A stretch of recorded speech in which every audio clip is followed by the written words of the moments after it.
Selamat bertemu Bapak Ibu Saudara yang kekasih dalam kebaktian kita untuk merenungkan Roma 15 ayat 7 sampai 13. Kiranya damai sejahtera dari Jehovah Elohim Yeshua Mashiach Ruh Hakadus atau Jehovah di Bapa Yesus Kristus Tuhan di Berbadia yang melampaui damai yang dapat diberikan dunia ini, kiranya memenuhi hati, pikiran, dan kehidupan kita dalam menyambut firman Tuhan dan menemukan kehendak Tuhan untuk kita turuti dalam kehidupan kita sehari-hari.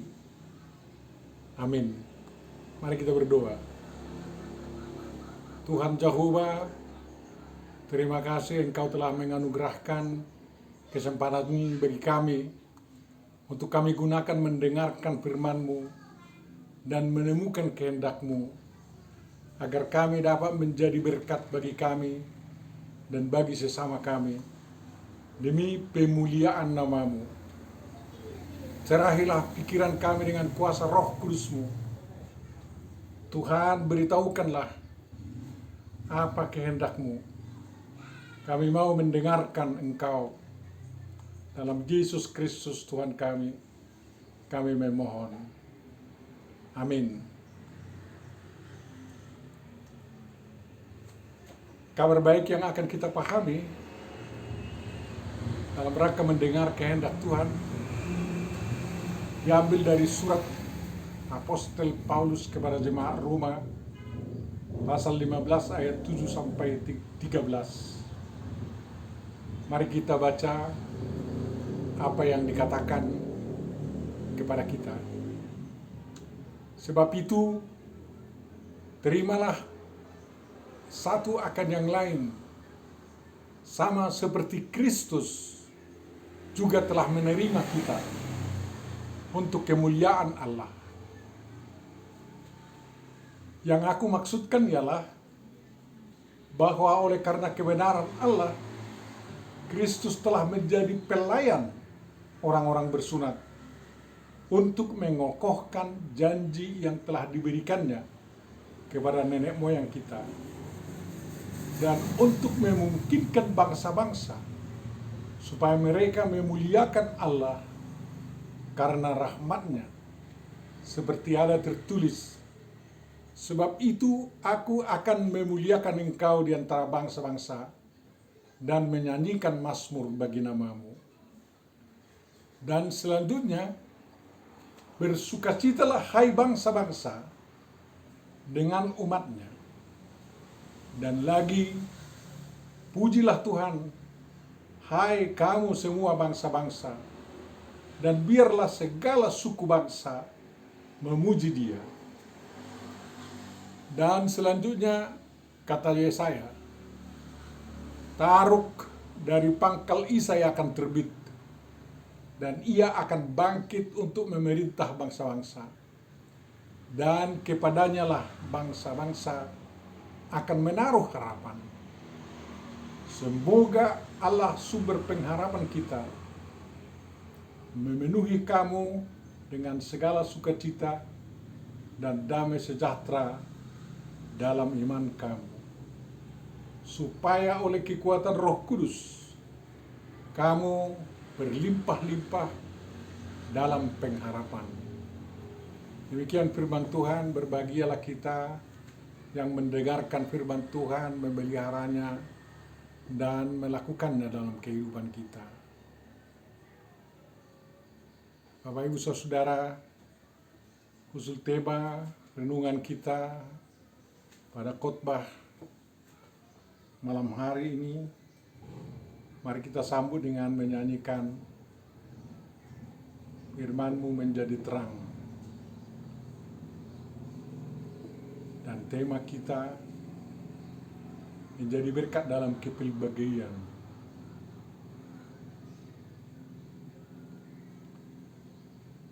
Salam Bapak Ibu Saudaraku yang terkasih dalam kasih Kristus. Ada banyak hal yang dapat dipahami dari kabar baik yang sampai kepada kita saat ini. Mari kita bicarakan satu persatu.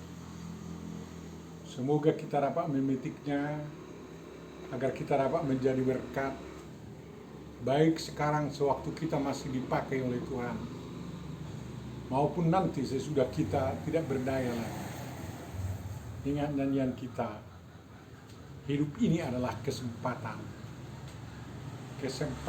untuk menjadi berkat. Poin yang pertama Bapak Ibu mau saya sampaikan kepada kita, Abraham dipanggil dan dipilih agar menjadi berkat bagi bangsa-bangsa. Tetapi tidak cukup hanya dia, melainkan juga semua keturunannya. Baik dari keturunan Sarah melalui anaknya Ishak, keturunan Hagar melalui anaknya Ismail, keturunan Ketura melalui putra-putranya Jimran, Yoksan, Medan, Midian, Isbak, dan Sua. Lebih banyak anak Abraham dari istrinya Ketura. Orang pilihan Tuhan, baik sewaktu masih satu atau sendiri, maupun setelah menjadi sangat banyak atau kolektif, harus menjadi berkat bagi pihak internal mereka maupun bagi pihak eksternal mereka. Misalnya si A bisa menjadi berkat bagi si B, si C, dan si Z apabila si A punya interaksi dengan si B, si C, dan si Z. Dalam interaksi itu ada perekat dan ada yang melekat dari si A kepada si B, si C, dan si Z. Keberadaan si A berdampak yang baik bagi si B, si C, dan si Z. Kalau berdampak buruknya nggak berkat itu. Tapi kalau berdampak yang baik, itu namanya si A menjadi berkat bagi si B, si C, dan si Z. Apostel Paulus memahami kekristenan merupakan lanjutan daripada Israel, umat pilihan Tuhan, untuk menjadi berkat bagi seluruh bangsa-bangsa, meneruskan berkat Abrahamistis yang sudah sangat kenal dari Kejadian 12 ayat 1 sampai 3. Jemaat Roma sebagai jemaat yang ada di ibu kota dunia waktu itu dipandang oleh Apostel Paulus merupakan salah satu jemaat Kristen yang punya peranan penting utama untuk pemenuhan janji Tuhan itu, yakni menjadi jemaat di mana semua bangsa, Yahudi dan semua non-Yahudi dapat bersekutu, dan jemaat ini menjadi berkat bagi semua anggotanya dan untuk semua bangsa-bangsa, terutama bagi kekaisaran Romawi waktu itu. Apostel Paulus memahami apa yang dinubuatkan Yesaya dalam Yesaya 2 ayat 3 sampai 4 dan pemenuhannya di tengah dan oleh umat Kristiani. Dalam Yesaya 2 ayat 2 sampai 4 dikatakan, akan terjadi pada hari-hari terakhir, gunung tempat rumah Tuhan akan berdiri tegak di hulu. Gunung-gunung dan menjulang tinggi di atas bukit-bukit. Segala bangsa akan berduyun-duyun ke sana, dan banyak suku bangsa akan pergi serta berkata, mari kita naik ke gunung Tuhan, ke rumah Allah Yakub, supaya ia mengajar kita tentang jalan-jalannya, dan supaya kita berjalan menempuhnya. Sebab dari Sion akan keluar pengajaran dan firman Tuhan dari Yerusalem. Ia akan menjadi hakim antara bangsa-bangsa dan akan menjadi wasit bagi banyak suku bangsa. Maka mereka akan menempa pedang-pedangnya menjadi mata bajak dan tombak-tombaknya menjadi pisau pemangkas. Bangsa tidak akan lagi mengangkat pedang terhadap bangsa, dan mereka tidak akan lagi belajar perang.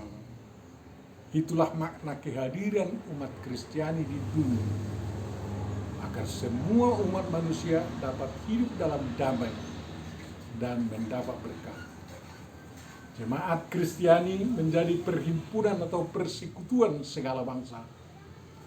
Oleh karena itu, jangan biarkan huria atau gereja kita hanya sebagai gereja suku atau gereja sopu. Untuk menyongsong peran penting utama itulah ajaran dan nasihat Paulus dalam surat Roma. Dan dia mengingatkan nubuat dalam perjanjian lama bahwa para bangsa, kaum pelbegu, bangsa-bangsa Taetna Hagoim akan datang ke Yerusalem mencari kehendak Tuhan dan memuja Tuhan. Itu dikutip Paulus dari Mazmur 18 ayat 50, 117 ayat 1, dan dari Ulangan 32 ayat 43. Peran Yerusalem, ibu kota agama Yahudi, berpindah ke setiap jemaat Kristen. Bahkan Roma direncanakan Tuhan menjadi ibu kota agama Kristiani. Dan untuk itu, jemaat yang masih kecil di Roma harus mempersiapkan diri dengan apa yang dikatakan oleh Paulus, masih jakonan, saling menerima satu dengan yang lain. Hal yang kedua, Bapak Ibu Saudara, suatu huria atau gereja menjadi kuat iman, misioner, modern, dan dedikatif atau menjadi berkat kalau huria itu pertama tempat berhimpun atau bersekutu dari semua bangsa-bangsa yang berlatar belakang hidup dan kesukuan kebangsaan yang sangat beraneka ragam. Dan kedua, semua yang bersekutu di dalam huria itu dapat saling menerima satu akan yang lain. Memang dua hal penting inilah tugas utama huria atau tugas utama gereja sepanjang hidupnya, dari satu generasi ke generasi berikutnya. Dua tugas ini yang paling utama dalam amanat agung Tuhan Yesus Kristus yang mengatakan, jadikanlah semua bangsa muridku, baptis mereka, dan ajar mereka melakukan perintahku. Lengkapnya baca Matius 28 ayat 19 sampai 20. Tuhan Yesus Kristus telah membuka jalan agar semua bangsa dapat menjadi pengikut Tuhan Yesus Kristus. Itu yang dikatakan Paulus dalam ayat 7b sampai ayat 12 dalam perikop renungan kita. Yesus Kristus sebagai orang Yahudi merupakan pemenuhan semua nubuat dan janji Tuhan yang diberitakan dalam perjanjian lama. Dia datang ke dunia untuk menganugerahkan keselamatan bagi seluruh umat manusia. Yesus Kristus menjadi terang bagi bangsa-bangsa, menjadi terang dunia. Dengan kedatangan semua bangsa-bangsa yang berada dalam kegelapan, baik Yahudi, Arab, maupun non-Yahudi lainnya, melihat terang yang besar, seperti dikatakan Yesaya dalam bukunya pasal 9 ayat 1 sampai 2. Bangsa-bangsa tanpa kecuali harus turut memuliakan Allah, Jehovah Elohim, karena rahmatnya, dan menaruh harapan kepadanya. Di zaman sekarang, hal-hal ini sudah menjadi kenyataan dan harus terus dipertahankan dan dikembangkan. Kiranya tidak ada denominasi gereja yang memperkerdil huria. Tidak ada denominasi gereja yang memperkerdil huria, yang kepalanya adalah Yesus Kristus. Adalah tugas setiap pimpinan denominasi huria atau gereja dan semua jajarannya bersama umatnya untuk memperbesar jangkauan-jangkauan huria atau gereja, baik dalam keanggotaan, pelayanan, penyaksian, dan persekutuan. Itu tugas kita.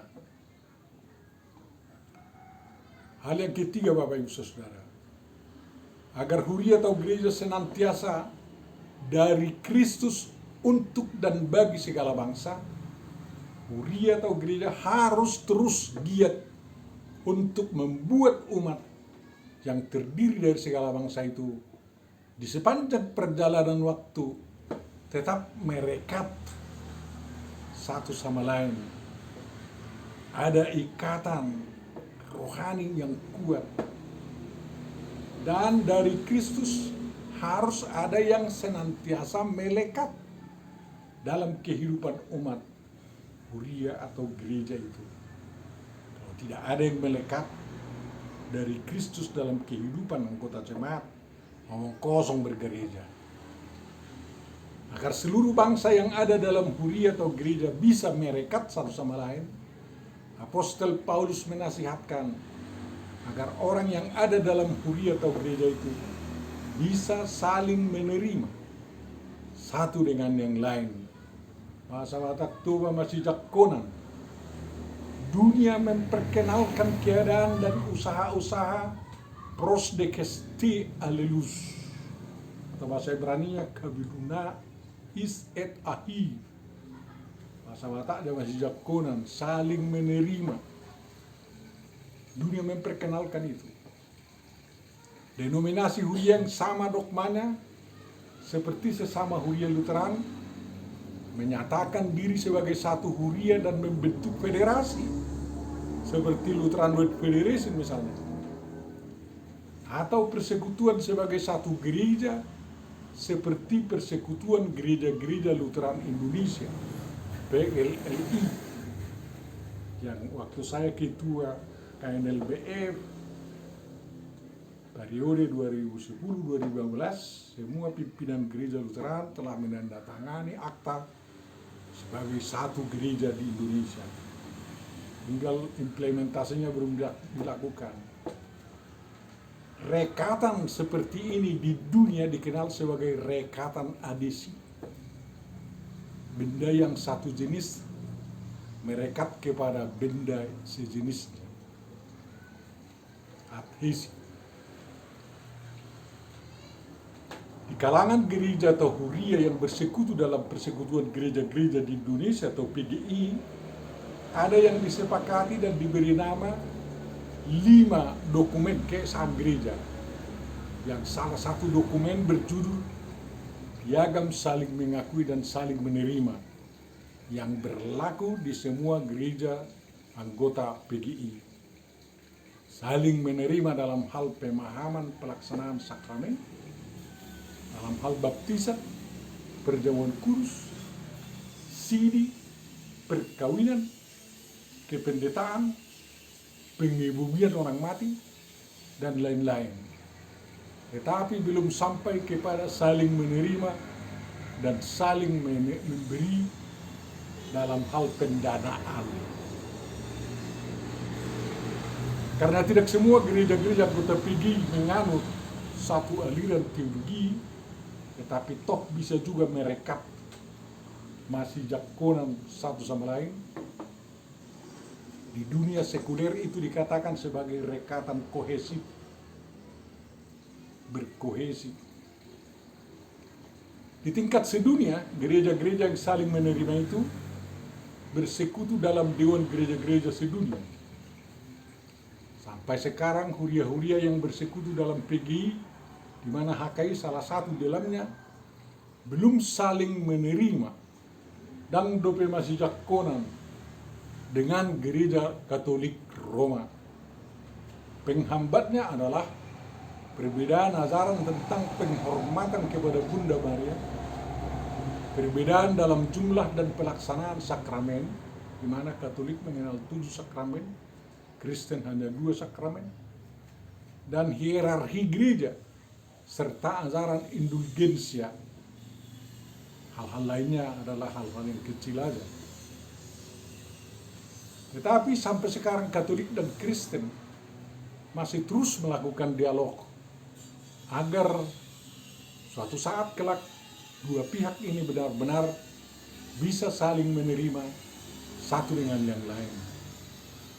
Huria Kristen, termasuk juga Katolik, sama sekali tidak saling menerima, dan dialog pun tidak diadakan dengan gereja yang dipandang sebagai bidat atau pengajar sesat.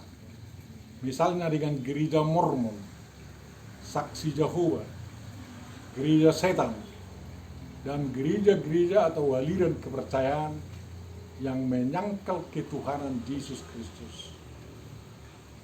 Dengan agama-agama lainnya, Huria mengadakan dialog antar umat beragama melalui dan dalam kehidupan nyata sehari-hari, dan dialog-dialog resmi sehubungan dengan sikap-sikap berkebangsaan, berbudaya, dan bertoleransi.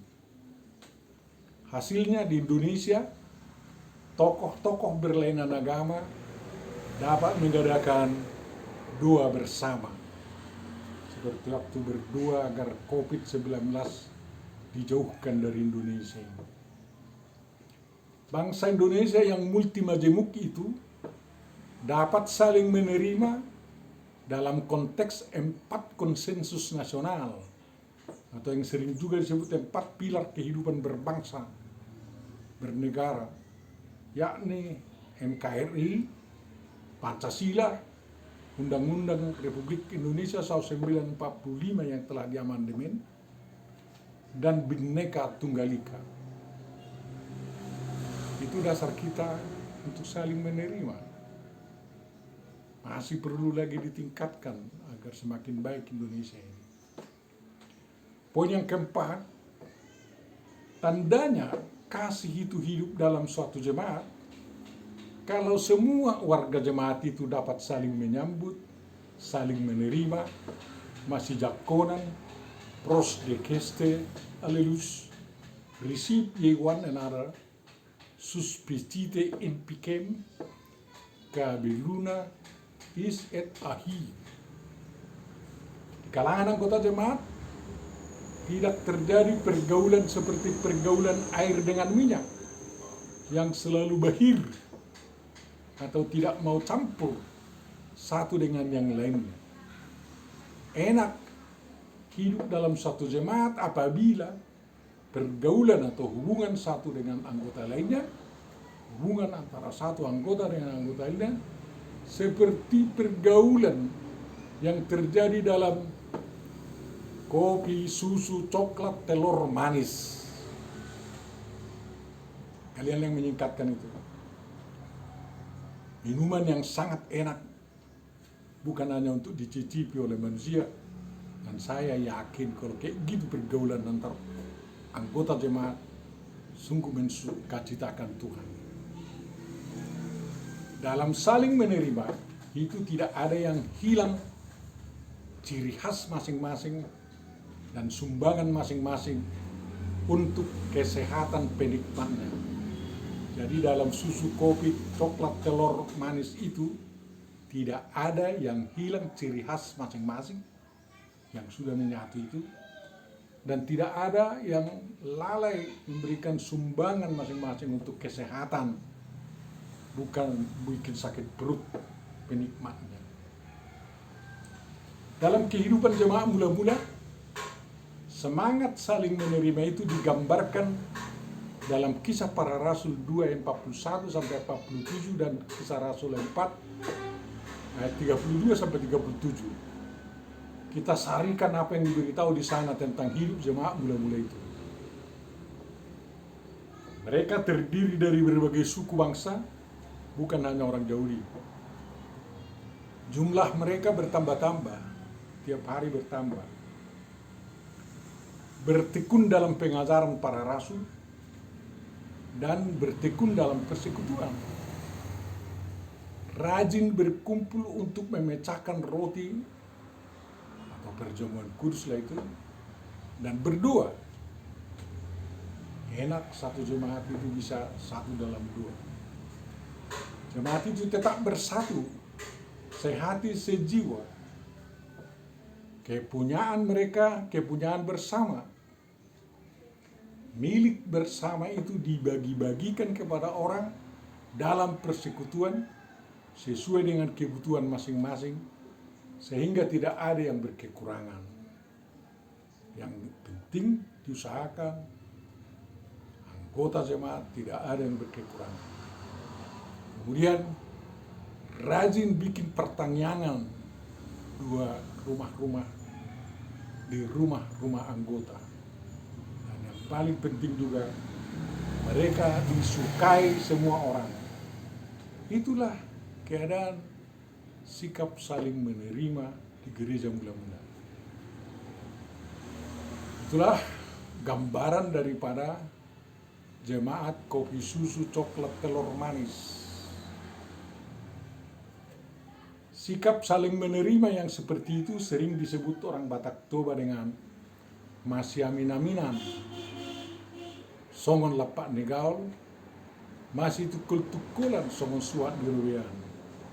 Saling rekat terikat seperti pelepah pohon pisang agar bisa berbuah, dan saling topang seperti tangkai daun keladi yang tumbuh di sawah ladang yang luas terbuka agar tidak patah-patah.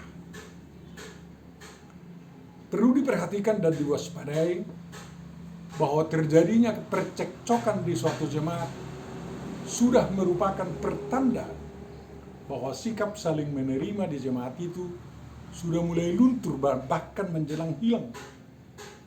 Hancurnya banyak kredit union atau kredit union modifikasi yang dikelola huria merupakan adanya kekurang dewasaan iman dan kejujuran di kalangan orang yang sudah bertekad saling menerima di jemaat tersebut.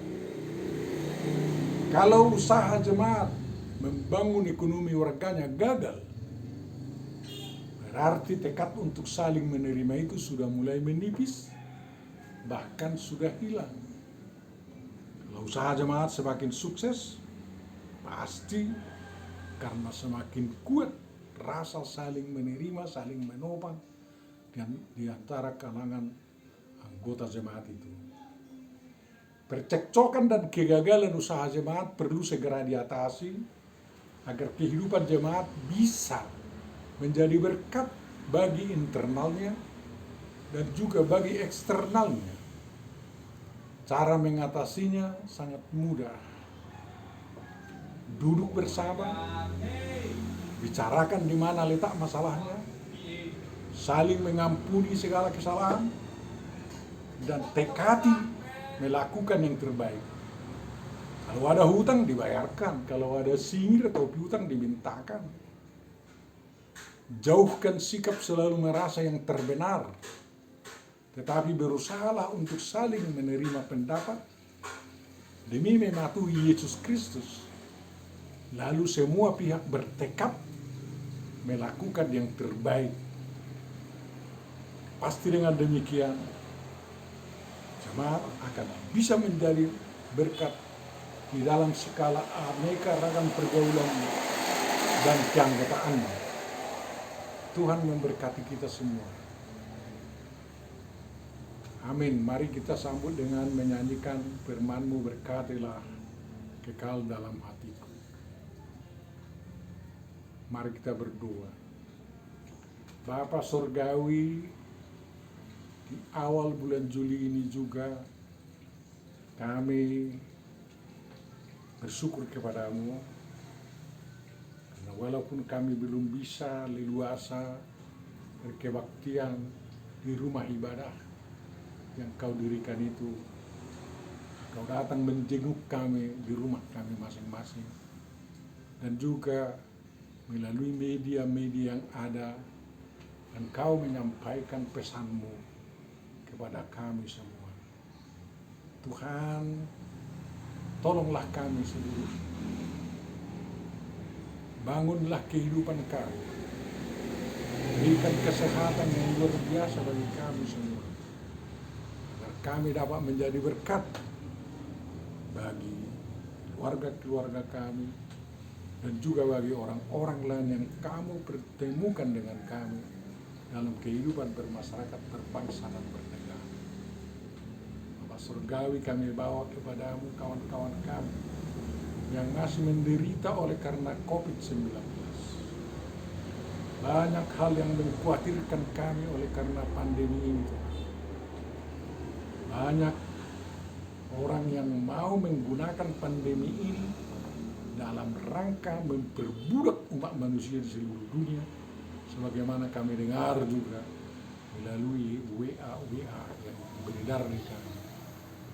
Berikanlah ketulusan hati Tuhan bagi ahli-ahli untuk menemukan vaksin dan obat yang bisa menyelesaikan penyakit COVID-19 itu, bukan dalam rangka mengkungkung dan memperbudak manusia agar orang-orang kaya dapat mengatur orang-orang miskin sesuka hatinya.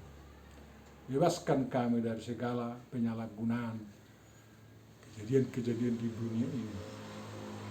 Karena itu kuatkan dan berkatilah bangsa kami Tuhan, agar bangsa kami juga dapat menghasilkan vaksin secara mandiri dan obat yang bisa diproduksi sendiri tanpa tergantung kepada bantuan-bantuan luar negeri dalam rangka mengatasi COVID-19 ini, agar bangsa kami tidak didikte oleh orang-orang luar negeri yang sudah menipis peri kemanusiaannya dan menipis rasa saling menerima dengan bangsa kami.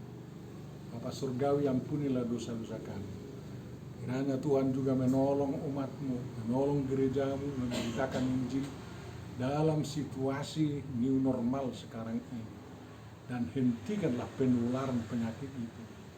Tuhan, masih banyak yang akan kami mohon kepadamu. Pedulikanlah orang-orang miskin, pedulikanlah orang-orang yang tidak berpendapatan. Kiranya mereka juga mendapat bantuan baik dari negara kami dan orang-orang yang justru memberikan apa yang ada sama mereka demi membantu orang-orang miskin tersebut. Bapa surgawi, kabulkanlah doa kami dan sempurnakan doa kami ini yang kami mohon kepadamu di dalam Yesus Kristus Tuhan dan Juru Selamat kami. Amin. Salam dari saya Pendeta Langsung Marudis Turus, dan mohon diajak kawan-kawan untuk mensubscribe, menekan loncengnya, dan juga membagikan kepada kawan-kawan kita agar mereka dapat mendengar berulang-ulang renungan kita pada sore malam hari ini. Amin.